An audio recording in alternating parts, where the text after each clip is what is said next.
Qaniydi Kamron ham sog' salomat bo'lganda Aziz ikkalasi katta ishlar qilishardi. Lekin Kamron endi tuzalmaydi-da. Men hali umidimni uzganim yo'q. Uzmoqchi emasman. Men o'g'limni bir kun albatta oyoqqa turg'izaman.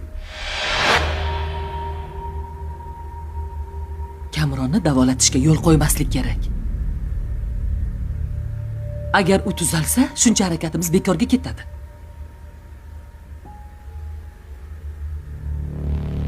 O'gay akamni merosxo'ri bo'lgani uchun o'gayligiga qaramasdan uni aka deb keldim.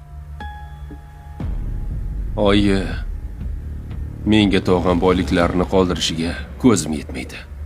Bugun sizning ham yaqiningizni tug'ilgan kuni bo'lsa, bizga murojaat qiling. Biz jonli telefon qilib tabrigingizni yetkazamiz. Tabrik yo'llash uchun ushbu raqamga qo'ng'iroq qiling yoki yozing.